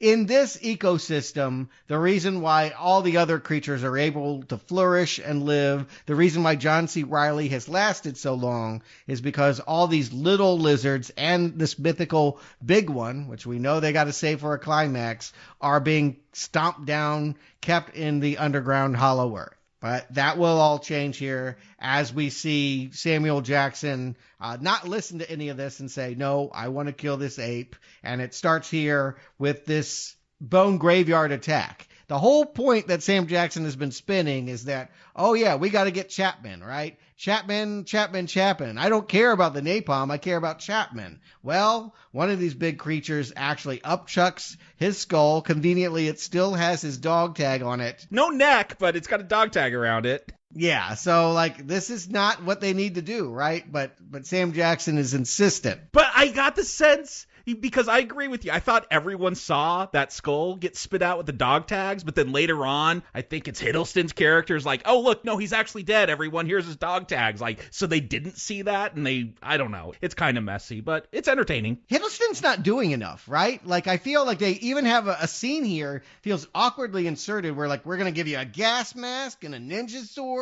but like, I really need for him to step up. If he is the hero of this, boy, does he get put in the back row. I mean, I never notice him in all of this flurry. I'm paying attention to John Goodman being eaten while playing with a flash photography, and even Brie Larson sliding under bones and avoiding the jaws of this skull crawler. But I do not notice Tom Hiddleston in this movie, and it seems to me you either completely eliminate him and give all his parts to the soldiers, or you beef it up and really give him a moment where they're only alive because of him. As it is, this creature dies because of Brie Larson. She throws a lighter, and because there's methane gas around. But she got the lighter from Tom Hiddleston, I believe. That's his lighter. Ah, yeah, there you go. There you go. He's so essential. That's why he's in the movie. Yeah, a man hands her a lighter, and that is his worth. Okay. The humans are in the shadow of Kong, quite literally, but the one that's really standing out is Sam Jackson because he has a mission. The rest of them are just kind of fumbling around. And yeah, when Tom Hiddleston puts on the gas mask and starts cutting the Muto's legs with a samurai sword, I'm like, what movie is he in? That was actually, that was a debate. What video game was it referencing? There was a lot of people at the studio that said, we don't want this. Why are you doing this? But they tested it with some young audiences. Again, PG-13, they were worried about what this looked like. The kids loved it. And it is. You're right. It's some kind of video game reference. I don't know. And there's just no heroics here. John C. Reilly is funny. And he's energetic. And he steals the spotlight whenever he's on the screen. Absolutely. And so I'm watching him, and I forget Brie Larson and Tom Hiddleston or a couple other people are with him. Yeah, again, they should have whittled down this cast. There are still so many people around. Even with John Goodman gone and the guy with the mustache, there are just double digits of people standing around. Yeah, Brooks and Son are still here. I don't know why. Yeah. And again, they want to keep some of these people alive for the peripheral material to expand a MonsterVerse. The idea is that they're not here to die, which seems like a miscalculation. It seems to me like you would want to have a lot more death throughout all of this movie. Even though they've had some exciting parts, the punctuation to an action scene is who lives, who dies, and it's feeling like not enough people are dying to keep momentum going. And who's supposed to even be killing them? Because Kong is being hunted, but you don't want Kong to constantly be an antagonist. Because I'm assuming in the Kong versus Godzilla film, we don't want to hate Kong. We don't want to root for Godzilla to burn Kong's flesh off. So we want to have Kong be chaotic neutral, I suppose would be the term if we were playing Dungeons and Dragons. Yeah. So we have to have these other monsters around. We've really set up the skull crawlers, as I'll continue the analogy, are chaotic evil, but then you've got the rest of these that are just cameos. You know, it's like, oh, it's a stick tree, and it doesn't really go anywhere, and we see one squid, but yet there's constantly action on screen. You know, I'm complaining because of characterization, and I'm complaining because the characters aren't given enough to do, but when I'm watching it, I'm watching John C. Reilly, I'm smiling, I'm watching Sam Jackson, I'm getting his pathos, and I'm watching the fights, and they're well done fights. You know, I really do enjoy seeing Kong kick Muto ass. Here's what I would argue. The difference between a good movie and a great movie is that you elevate the action. They're not doing that here. Again, if there's a metaphor about the Vietnam War, it's all being carried on the shoulders of Sam Jackson. He's the one that's still trying to fight it, and they're not expanding that and creating what soldiers were going through overseas on this island. It doesn't work in that way. So essentially you just have sort of a running to and fro, noisy, competent, occasionally fun or funny box of toys. Is kind of what it feels like. Yeah, if you want to sink your teeth into something, not a whole lot of, I guess I'll stick with the movie for my metaphors, not a whole lot of sushi to bite down into, but I don't know, like gummy worms. If you like gummy worms, like I like them sometimes in small amounts, like they're sweet. They give me a sugar high. That's what this is. And that's not a knock against it. It's just a different kind of movie than something that, wants to be elevated, like you said, Stuart. The thing is, this feels like almost the kind of comic you read, Stuart. This feels like the prequel comic that they'd put out before Godzilla vs. Kong. Mm-hmm. It's a standalone adventure that introduces us to King Kong and might set up a couple of minor characters in the next film. Like you said, these people really old or the children of these people. Yes. Brooks is in the next movie, played by a different older actor. Okay, I was going to say, not the same actor, but it's a standalone adventure that doesn't have a lot of impact. I mean, the whole point of this is to be an isolated adventure that has a finite beginning, a finite end. And so I'm enjoying what I'm watching, but it feels weightless. I'm so glad that it's set when it's set, though, because if they had modernized it, and boy, they really wanted to do that and really considered it, I feel like the enjoyment of this is the retro pleasure of going back to the 1973 time period and all the things that they can do with that. I feel like if they took that away, this movie would be even more generic, to the point that I would be disengaged. Yeah, the fact that, again, they have the pretensions to try to be saying something about war in Vietnam, and Packard will have a line, and Conrad will have a line. Like, they all have lines, but it gives it a flavor. Again, it gives it that flavor. It's not weighty. Can't really get full off of this, but it gives it a flavor that sets it apart. Yeah, if this was modern, it would just be generic soldiers, and that seems really boring. Yes, it would not work. Whereas mostly, I'm with the movie, but not feeling completely compelled by it. Like, if the power went out and I didn't see the end, I'd be like, oh well, but I was enjoying it. The best thing about the 70s setting, because I feel like we lose a lot of it once we're on the island, because you're in almost this timeless setting. And there's a lot of military hardware, and I don't know enough about machine guns and military helicopters to know which model year is the 74 and which model year is the 2019.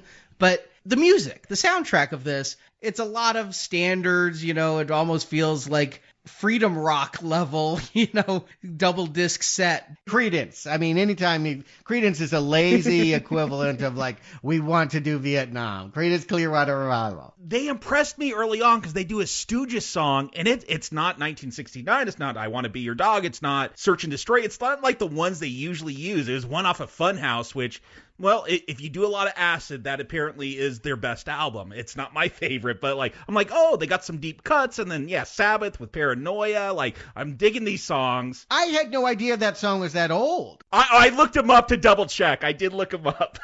Sabbath to me is late 70s. I didn't realize that they were happening in the early 70s. Yeah, I think it was early 80s that Ozzy broke off and did his own thing. But yeah, once they go to Creedence Clearwater Revival, I'm like, oh, okay, I guess they don't have any more ideas for deep cuts or just better songs. Yeah. It telegraphs things we already know about an era that they're glossing over and playing dress up. But yes, don't have a lot to say. What they want to say is that Sam Jackson, by beating Kong, is winning his Vietnam. And here he is. He has the napalm, and he tricks the monkey into walking up to it. Boom. Yay, I've won. But only open the door for the big one to rise. And, of course, we get the Mexican standoff. Conrad shows up. They point the guns at the soldiers. Can they convince them to be pacifists? And you get Marlowe trying to tell everyone about the skull crawlers. And the only person who won't listen is Packard, Sam Jackson. Eventually, they get all the other soldiers, not a single of whom I could name one, because even the ones that I knew, like the one writing home to his mother, all died. Cole, I picked up the word Cole, and again, I know Shea Wiggum. He's been in a lot of things that we've covered, and just lots of things I've seen. He gets the fake hero's death. He thinks he's going to die here. He gets a grenade, and is like, I'm going to be the one to be the sacrifice, and you're going to be so glad that that I did this. Taking out the skull crawler. Yeah, exactly. Yeah, no, I thought this was a good joke. Yeah, the big one comes up, flicks his tail, and his grenade explodes miles away, not hurting anyone. Along with him, like, he gets thrown up against the rocks and he's dead. Yeah, that gave me a good laugh.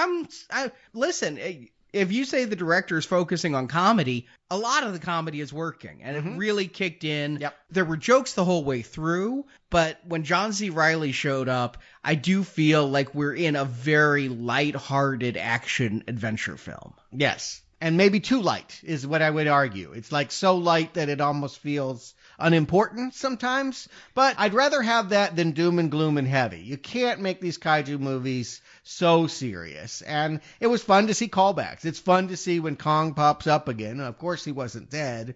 That he's going to do that jaw-cracking move. But he doesn't. I'm disappointed. He does not kill the beast by bending its jaw back. He rips out its innards. He rips out the tongue. No, earlier he cracks the jaw. We think he's dead. Yeah, there is that scene earlier. Yeah, but then they have a whole thing where he's using the boat propeller as a chainmail, and yeah, I mean they got a whole lot of ideas. It's not the finishing move, but the move is in here. It's one of the many moves Kong is doing as he's having fun in his wrestling arena. I do love the fact that we do get a Kong. Like, at one point, he's just going to put those big old rotors from some giant ship, like, on his hands as boxing gloves and start punching that skull crawler. Like, look, you're hitting the sweet spot with that kind of imagery for me. Yeah, again, this is why they got this director. He was the one that brought all of those kinds of ideas. Their script, their ideas. Again, they went to the writer of Godzilla 2014, and it looked a whole lot more like that before this director got on board. They're better off having all of this youthful exuberance. And yeah, eventually, I guess we have the blonde woman doing something. She fires a flare, she falls in, and she gets eaten by the creature, and thus it means Kong needs to save her, reach in, rip out the innards. Yeah, I have to believe if she hadn't fired that flare, Kong would have died at that moment. She distracts the beast long enough that Kong needed the help. Kong's been injured, he's been cut, he's been burned. She saved Kong's life. And they had that tender moment earlier. Apparently, Brie Larson can really bring tears on command. And so she cries when she pets Kong's face. Oh, I thought for sure that was CGI. It's so fast. I know. That thing just raced down her face. I was listening to something or reading something, and they're like, well, Brie can really turn on the waterworks. She can also do all her own stunts, though. So you never know with Brie. Right, exactly. Well, is there truth here or not? I don't know. Again, it's a flare gun and not a regular gun. This was a sticking point for her. And I don't know that she needed to be an ass-kicking, machine gun-toting mama. It's fine that she's the photographer. And it's fine that, yeah, the real moment is given here at the end for Marlowe. It's about Marlowe getting out finally and going home. Something they filmed at the last minute. They tested this and realized audiences really love this character. We need to show him actually get all the way home. We need to have this bittersweet 16mm footage. His wife didn't remarry and his son's still living at home and he's got to be, 30? 29 years later. Yeah. It's a miracle. It's amazing. But it leaves you wondering, so they know Kong is there. What does happen to him? I mean, are they comfortable just saying, okay, this is a scary place with a lot of bad creatures and we don't want to go back? I mean, 1973 to 2020, I mean, it's hard to imagine they just let Kong sit. Yeah, no, it's quite the opposite. When we get the post-credit scene, they are actively, look, there's lots of kaijus. You got to figure they went back and tried to do something. Again, the prequel-sequel comic implies that Brooks' son, on his own, not with Monarch, went there for the first time since humans had gone there in 1995, and it didn't go so well. But he was able to get a package out that went to his father and may play a little tiny air-misted on bit of plot point in the next movie that we're not covering till November. And the very final thing in this movie is a picture of Godzilla and Mothra, and you hear Godzilla's roar. And yes, this is all part of the MonsterVerse, but are they trying to do a Marvel thing? Is this basically like the Incredible Hulk to Iron Man back in 2008 when they put out both films? It's not a sequel to Godzilla, but it's a parallel movie to Godzilla, and eventually they'll cross over. Well, it's worth pointing out this movie started out in development in 2014 as a Universal movie that was never going to fight Godzilla. This was going to be a Peter Jackson prequel thing. And at some point in the development stage, after this director signed on, they got to be under the umbrella of Legendary Pictures and have that. So it wasn't always part of the conception. It was something that when they realized they could do it, they got very excited about. And so, yeah, we'll see if that pays off when they finally fight November 2020, 3 years beyond this movie. And a year later than it was going to be, right? Yeah, we'll talk about all of that, well, in November. So, Jakob, Stuart, would you recommend a vacation on Kong's Skull Island? Jakob. Like I said, when I first saw this, I had a lot of biases. I was like, hashtag not my Kong, because my Kong was 1933. It was 2005 with Peter Jackson. Kong was a monster, but also something that you could feel there was some kind of humanity. And I just felt like this was missing. Like, this is just an action film. Whatever. It's fine. Watching it this time, again, I have that background that there is a kaiju Kong, that we've seen this kind of Kong where he's just there to fight other monsters and maybe not necessarily have all that humanity. And so watching it this time, I had that mindset. I know what I was getting into. And yeah, this is a pretty entertaining action film. It's my reference is this is the best Son of Kong movie. Like, the Son of Kong, that was a goofy film that I almost recommended. It's kind of funny with the humans, and then Son of Kong is just kind of adorable, but he just doesn't fight enough monsters. Like, he only gets that giant bear. Like, that's the only good fight in that one. But like this one, yeah, it's got that humor. It's got the good fights. It doesn't have, ironically enough, in a movie about a giant monkey, it doesn't have that humanity that I come to respect in a proper Kong film. But yeah, this is the action one. It's light, it's fluffy, it's cotton candy, but it's a good time. It's a fun action film. It's a fun kaiju film. Watching giant monsters fight, humans fight them, and getting to see all that destruction. So yeah, if you just want to have an enjoyable action film, look, Michael Bay couldn't do that with like 4 or 5 Transformer films. Apparently it's harder than you think to make a good popcorn flick. But yeah, this is a good one. Recommend. Stuart. Yeah, I have similar feelings. It's not a great King Kong movie. It doesn't really tell the story that we know, but there are plenty of those. Pick one. There's so many. They don't need to do that again. We're in a MonsterVerse. We're trying to build a whole new cast of characters, and Kong is only one of them. It's an uptick. The surprise here is if I'm looking at 2014 Godzilla and 2017 Kong, I think this Kong wins. I actually think I could be rooting for this guy when they fight, which I would never have said about the Japanese Kong versus Godzilla. I was always a Godzilla man, but I like this Kong. I do think that having humor helps, and having a director that knows how to riff on a formula screenplay gives enough unique qualities about this. Thank God for John C. Reilly being able to provide the love story that is not provided by Brie Larson and Hiddleston. You're really holding that against Brie. Well, I'm holding it against both of them. Why are they in this movie? There's no point for them. And props to Sam Jackson, too. He's a credible human foil. Usually when humans try to fight kaiju, I laugh. But he's good enough here. I mean, and that's really my review, is that this is good enough to enjoy and good enough to think that, yes, when Kong finally fights Godzilla, it should be a pretty good match. And 3 for 3 in that this is forgettable fluff and very fun and entertaining to watch. It kept me solidly entertained both times I watched it. And I remember, because of that legendary Godzilla film, legendary the company, not legendary as in iconic. No, it was definitely not one of the better Godzilla movies. I kind of went into this dragging my feet. It's why I didn't go see it in theaters. But when I watched it then, I enjoyed it.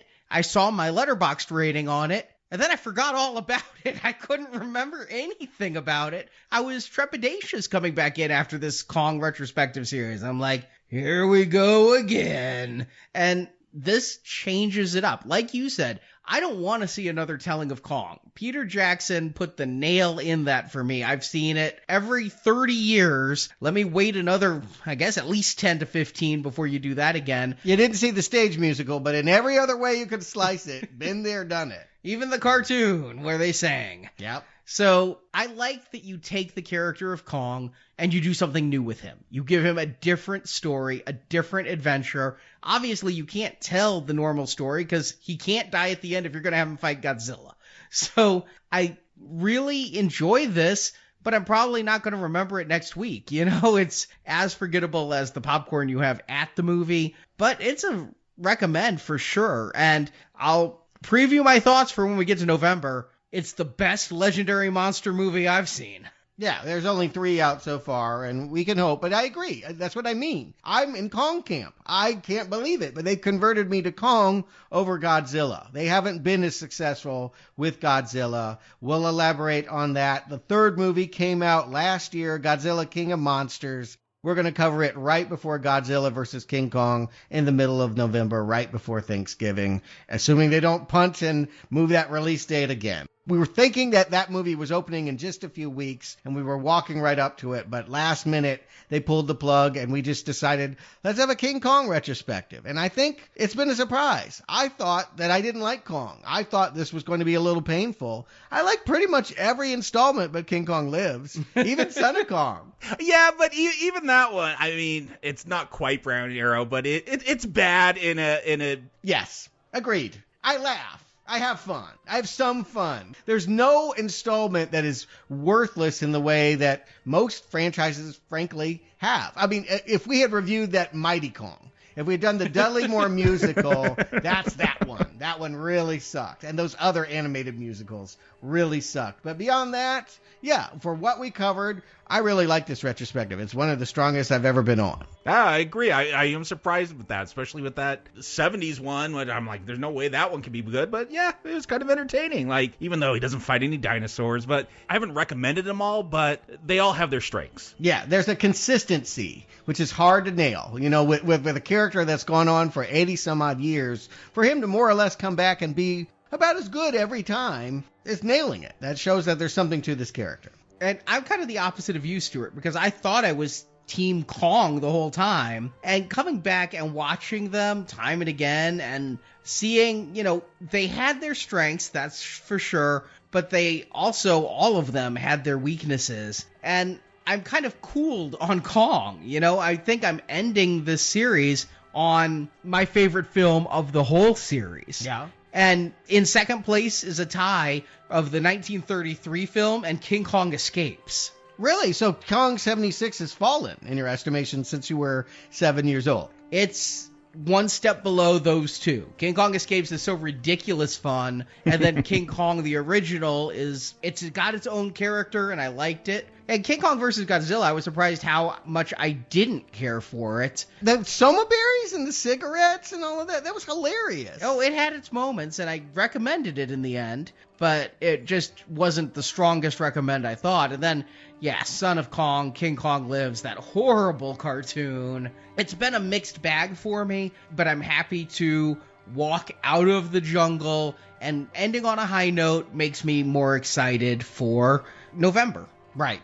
And though we don't have any more King Kong movies for you, we do have a lot of King movies for you. Starting next week, King of Fighters. We're back to video games and a 1994 coin-op that was made for the Neo Geo. Oh, I love Neo Geo games. I've never heard of this game, but apparently it's like a Double Dragon Mortal Kombat. I mean, I know the drill. A lot of people in funny outfits get together and beat each other up. In this case, it will be Maggie Q, Darth Maul, Ray Park is in it, and the director of John Wick is actually in front of the camera. You know, he's a stuntman. He's going to be one of the guys kicking the shit out of everybody else. Stahelski or the other one? David Leitch. Okay, Leitch. And so, yeah, King of Fighters. It's a one-off. There won't be sequels. Yay. And beyond that, we got King Crap. Uwe Boll comes back. Oh. In the Name of the King, which is actually just their funny way of saying we're making a movie out of Dungeon Siege, a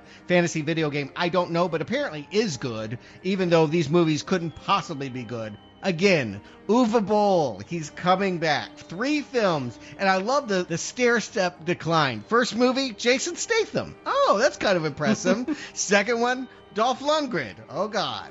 Third one, the bald dude from Prison Break. And not the one that had the tattoo, the other one.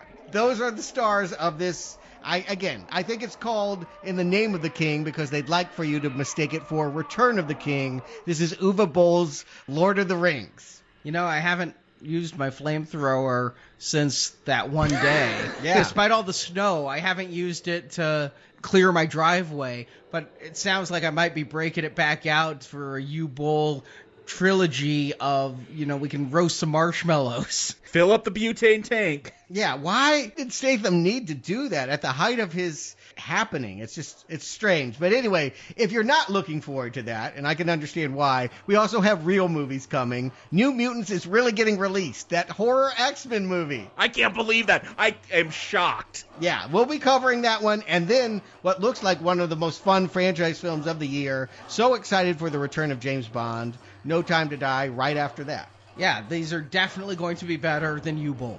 Meanwhile, if you want to be a March patron and support Now Playing in a different way, we are covering a listener request. I believe it's his favorite film of 2019. No, it's not Parasite. No, it's no film I'd ever heard before. Dragged Across Concrete. It was on my short list for top 10 for a while. It finally dropped down as more came out, but yeah, it'll be interesting to discuss. Did it come out January 1st?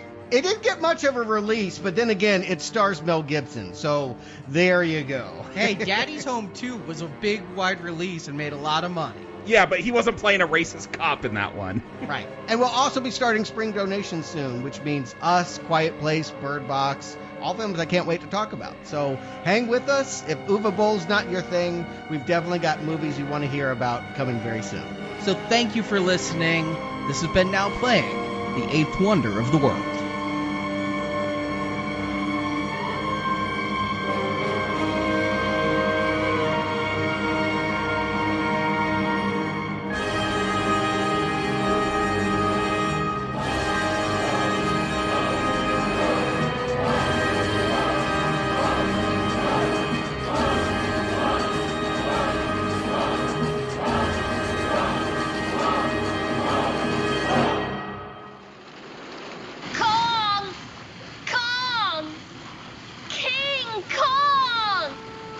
Don't call.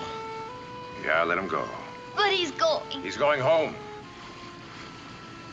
I think he's had enough of what we call civilization. Thank you for listening to this Now Playing podcast movie review. It's no use. The show, it's over. It's done. I'm done. We hope you've enjoyed the show. Holy mackerel, what a show! If you enjoyed this show, please tell others. You can help us out by leaving us a 5-star review on Stitcher, Podbean, iTunes, or your other podcast store of choice. Word will get out. It always does. Want to hear more reviews like this one? You can find hundreds of other movie reviews at our website, nowplayingpodcast.com.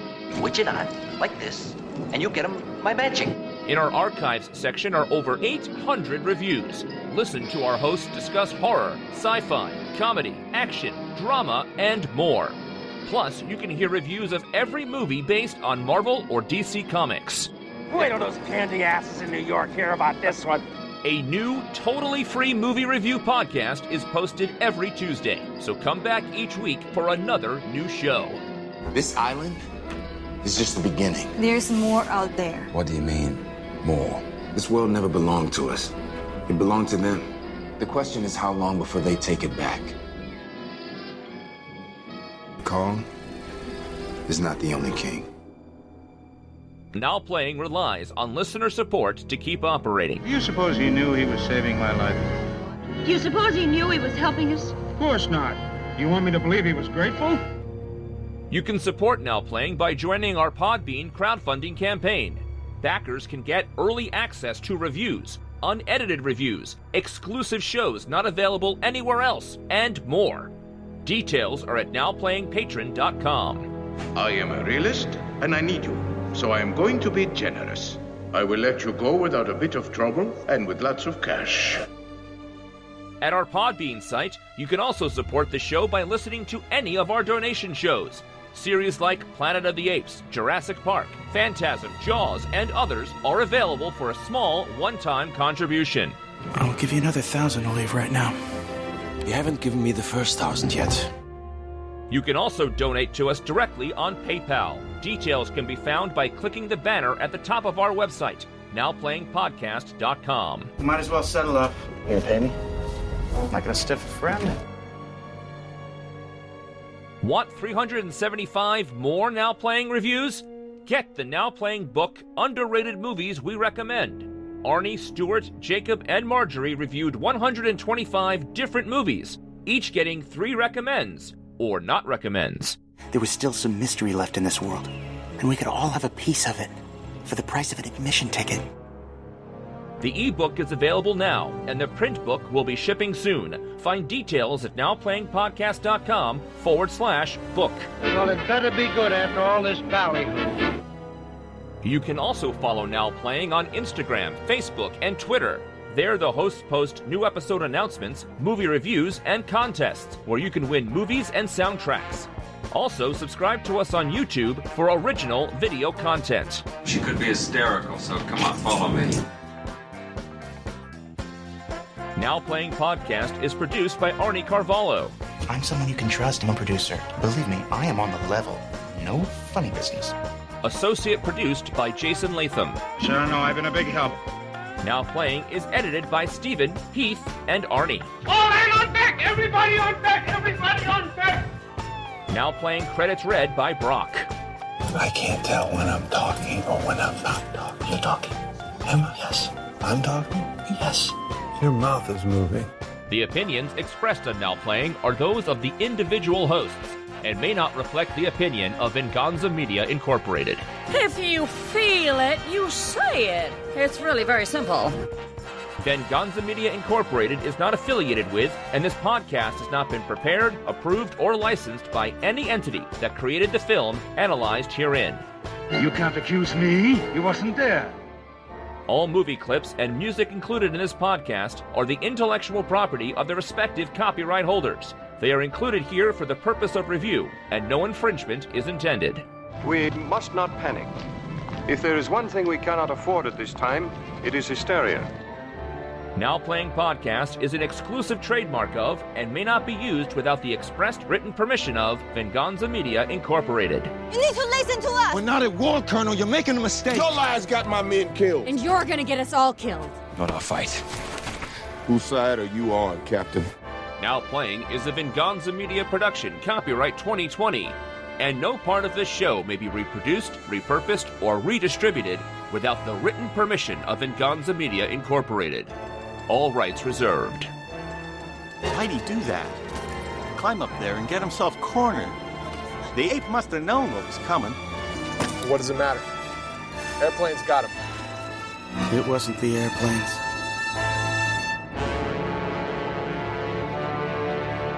It was beauty killed the beast.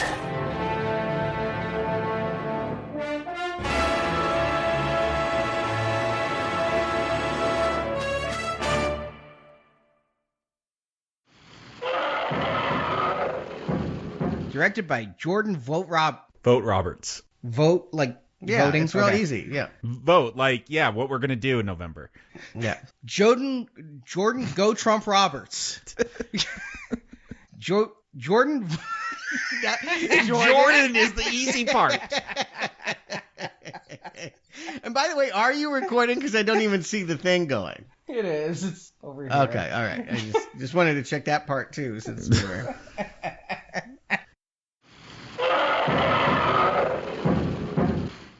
Two of the scientists come in and say Kong isn't the only Muto on the planet and show pictures of Mothra and Godzilla, and the movie ends. You mean as credits roll? No, I mean, the credits were over by that point. Oh, I mean, that's always how you end, though, is so. I don't think I've ever heard you say as the movie ends.